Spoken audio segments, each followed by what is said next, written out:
some things remain beyond what surfaces register. The line does not hold what lies beyond it. It holds only the boundary where reception ends. The archive holds the limit, not what was said. What language could not carry across the line? The room is at its quietest hour. The lamps have been turned down. The window is closed against the night. The air in the room has reached the temperature the building's slow conduction allows at this hour.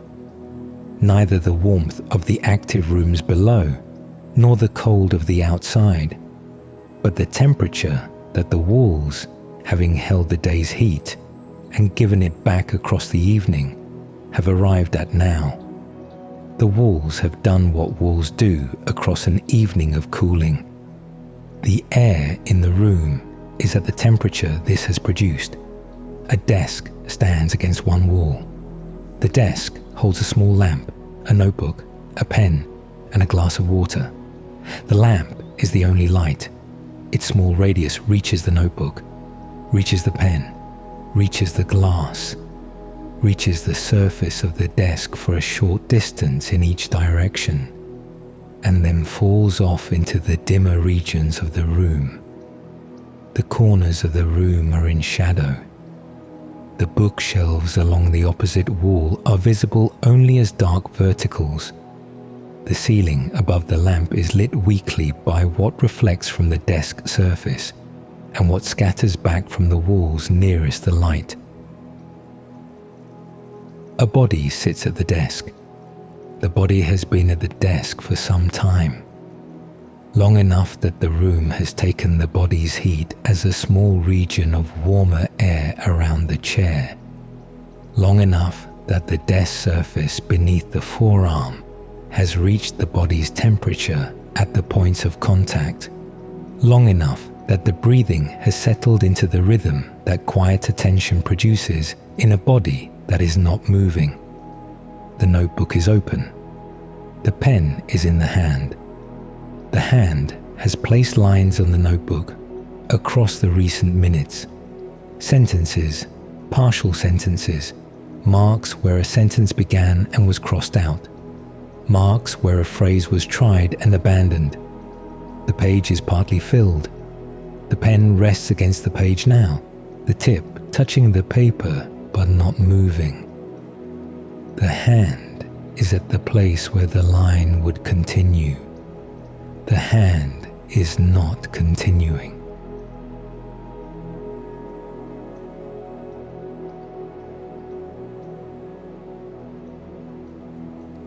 The room is not silent. It is at the level the room reaches when nothing in the room is producing sound deliberately.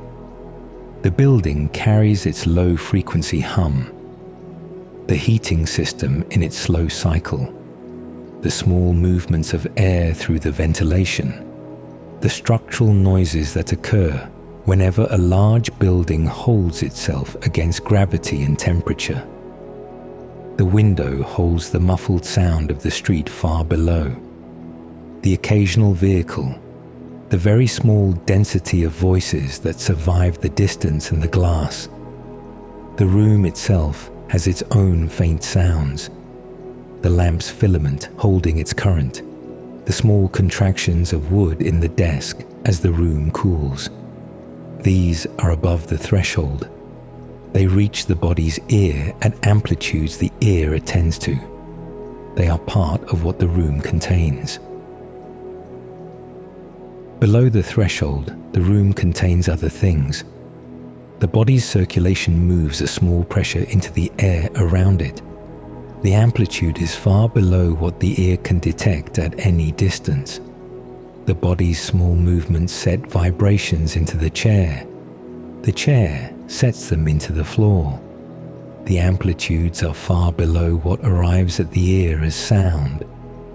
The wood of the desk is settling toward the room's temperature. The settling produces pressure changes too gradual to register as sound. The air molecules are in their constant small motion. The motion produces fluctuations at every point in the room. The fluctuations are sound by one definition. They are below what any surface in the room could pick out from the resting state of the air. These are present. They are below what registers. The room contains the sounds above the threshold and the not sounds below it. Both are present in the air. The distinction is not between presence and absence. The distinction is between what receivers in the room can receive and what they cannot. Breath enters. Breath leaves. Between breaths, the air holds its density.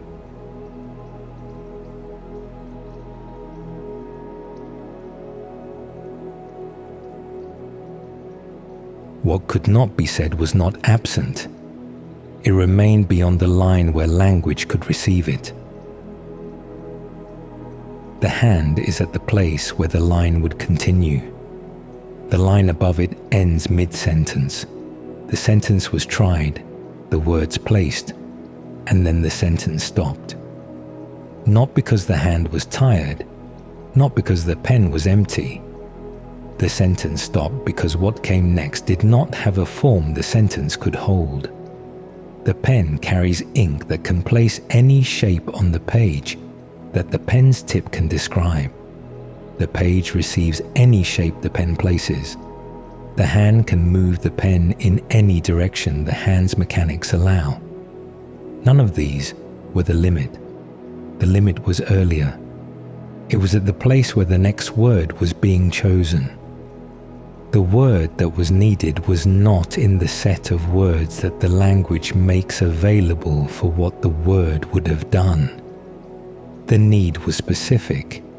The available words were close, but each one carried something that was not what the need required, or failed to carry something the need required. The hand held the pen above the page. The pen held its ink. The page held the lines above. The mechanism of writing was intact. What was missing was the word that would have made the next line continue what the previous line had begun. The hand did not fail to write. The language did not extend to where the line was going. This is not a failure of the hand. The hand is doing what the hand can do, holding the pen at the position where, if the word came, the word would be placed. The hand is in the geometry that completion would require.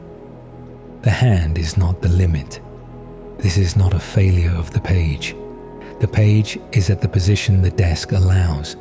The page is dry where the most recent line dried, ready where the next line would be placed. The paper is the paper. The paper is not the limit. This is not a failure of the pen. The pen has ink.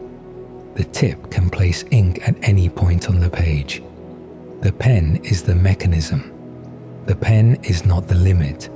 The limit is at the line between what the language carries and what the language does not. The line is not in the hand or the page or the pen. The line is in the language.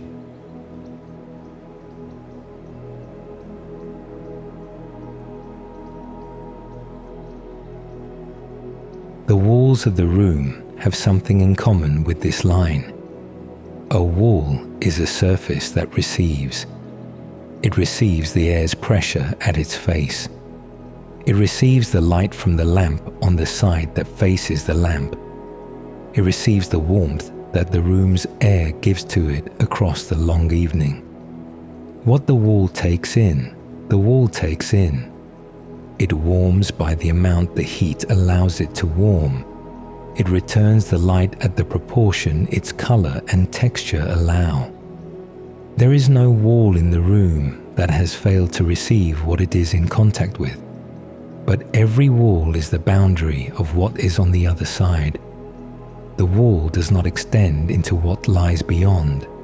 The wall is at its position, and on the far side of the wall is the corridor or the adjacent room or the outside air The wall is the limit of the room. What is on the other side is not in the room. The wall does not hold what is on the other side. The wall holds the boundary.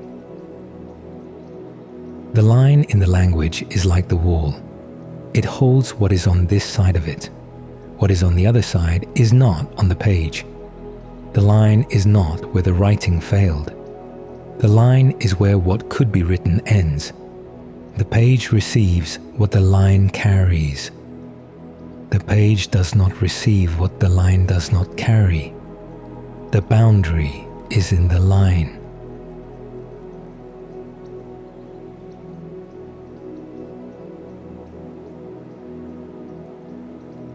The body listens, not to anything in particular, to the room.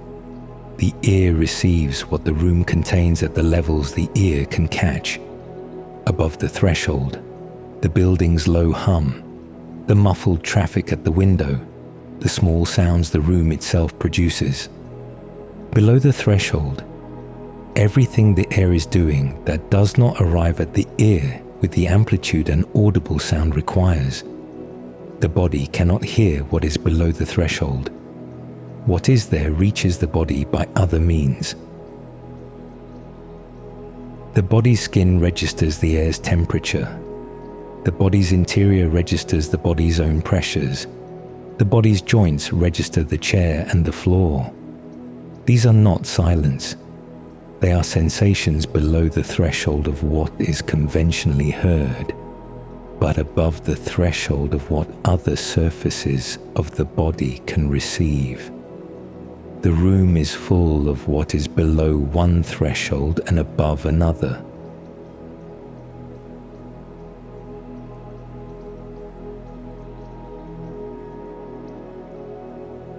The lamp gives off light below the threshold of warmth at the far wall. The body gives off heat below the threshold at which the ear could receive it as sound. The desk gives off creaks below the threshold at which the eye could register them as motion. Every surface in the room is producing something at every moment.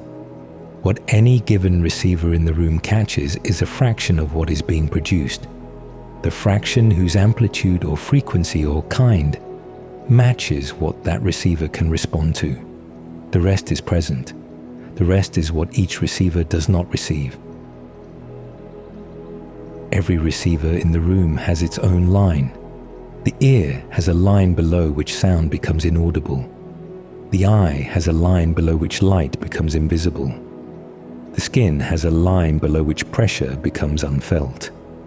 Each line is at a different level, set by what each surface is built to hold of what arrives at it. The room contains pressures and lights and temperatures at all levels, far above each line and far below. The receivers register what falls between their own thresholds. The rest is in the room without being received. The room and the receivers are not the same. The room is what is present at every level.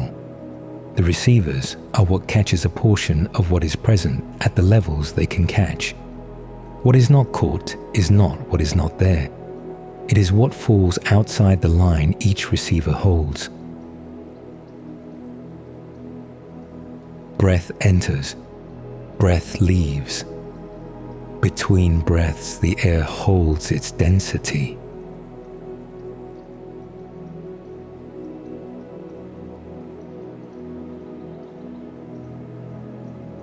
The pen has not moved. The hand has not moved.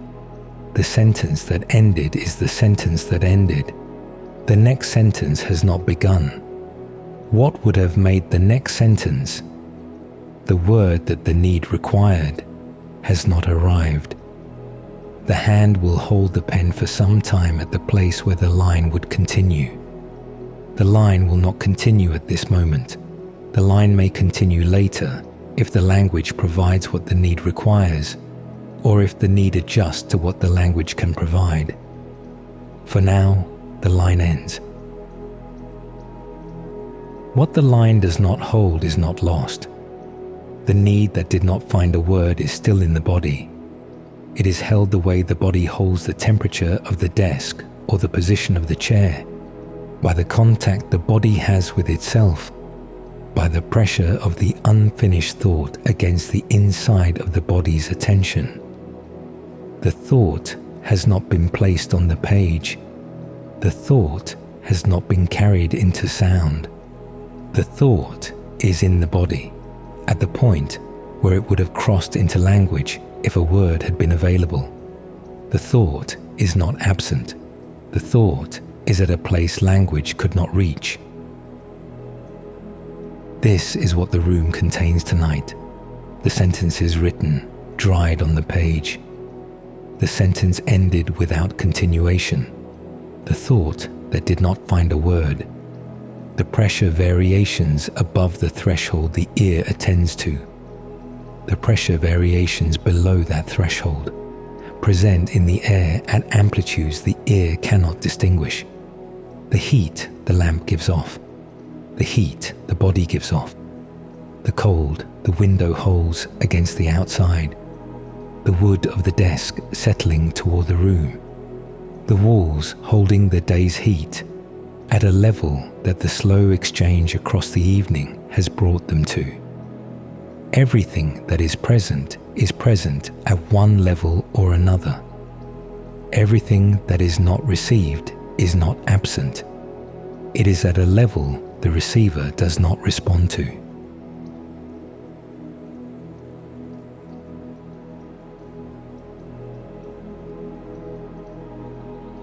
The line holds the said. The boundary holds the unsaid. Each is what the other is not. The room holds air. The air holds pressure. Pressure below the threshold is still pressure. The hand sets the pen down. The pen rests on the desk beside the notebook. The notebook holds the lines that were placed and the empty space below the last line. The empty space is not empty in any absolute sense. It is paper, the same paper the previous lines were placed on, ready to receive what the pen would place if the pen returned. The space is empty of what could have been placed and was not. What could not be placed was not nothing.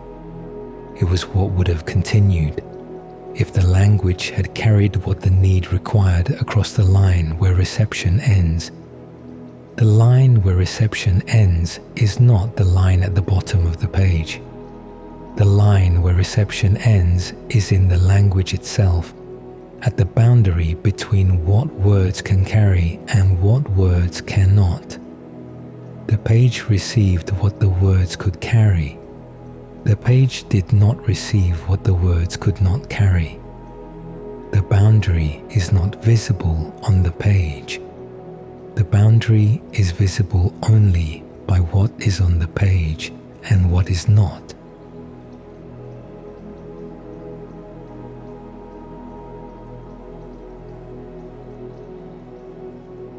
The lines that were placed earlier in the notebook were also at the boundary. Each completed sentence was a portion of what the language could carry across the line. Each sentence reached the page where the words for what it carried were available to the hand. The sentences that did not appear were not failures of the hand. They were the regions where the language did not extend. The notebook holds the record of what crossed into the page. It does not hold the record of what did not. The completed sentences and the incomplete sentence are at the same boundary. The completed ones are on this side of it. The incomplete one is at it. What would have been the next sentence, if the next word had come, is on the other side. The other side is not on the page. The other side is not absent. It is where the line ends and what the line cannot carry continues. The body has been at this work for some time. The notebook holds many pages of work like this. Lines placed, lines crossed out, sentences begun and abandoned, sentences completed where the language allowed. The accumulated pages are the record of where the language reached and where it did not. Each page shows the line as the page received it. None of the pages shows the line as the line is. The boundary itself, in the language, is not on any page. The pages show only this side of the boundary. They also show the spaces where the other side did not arrive. The room continues. The lamp continues at its small radius. The notebook holds the lines. The pen rests beside the notebook. The body holds the warmth the desk has reached at the points of contact. The room contains what the room contains, what the receivers in the room register, and what they do not.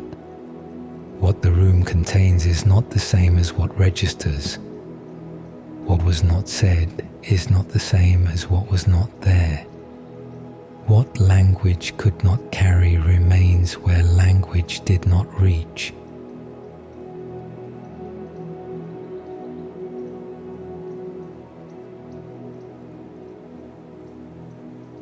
The archive remains.